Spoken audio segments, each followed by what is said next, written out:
Hello guys, কেমন আছেন সবাই? আশা করি অনেক অনেক ভালো আছেন। সো এই মুহূর্তে চলে এসেছি কক্সবাজারের ফিশ মার্কেটে। সো এখান থেকে ভাবতেছি কাঁকড়া ভাজা খাবো।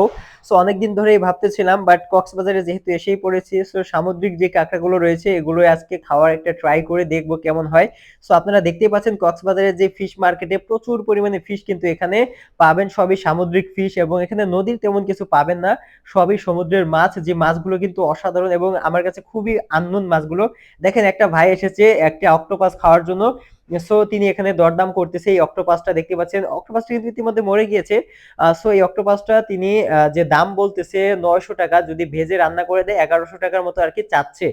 সো বুঝতেই পাচ্ছেন অনেকের অনেক ধরনের শখ থাকে, সেই শখগুলো থেকে কিন্তু এখানে এক একজন আসতেছে তাদের শখগুলো মেটানোর জন্য। সো আমরাও কিন্তু ব্যতিক্রম নয়।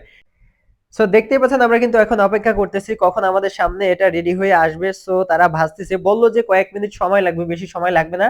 তারা রেডি করে একদম আমাদের সামনে এনে দিবে। সো অপেক্ষা করতে করতেই কিন্তু আমাদের সামনে তারা নিয়ে এসেছে। আপনারা দেখতে পাচ্ছেন এই যে বাটিতে তারা এই মুহূর্তে এনে ভেজে রেখেছে। সো খুবই আনইউজুয়াল একটা সময় বলা যায়, কারণ জীবনে কখনো খাইনি।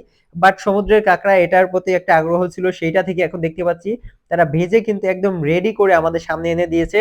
যেটা কিন্তু আমি আমার কাছে মনে হচ্ছে কেমন যেন কেএফসির মতো হয়ে গিয়েছে, বুঝছেন? সো আপনারা যদি দেখেন, আমি একটু টেস্ট করে দেখছি, বাট এটা একদম মুচমুচে কেমন একটা যেন, বাট এর স্বাদটা কিছুই টের পাইনি।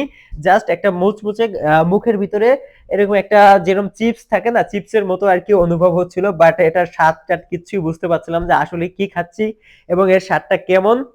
বাট আমাদের বন্ধু আরাফাত তিনি কিন্তু খুবই শখ করতেছে, যার কারণে তিনি আর খায়নি ভাই।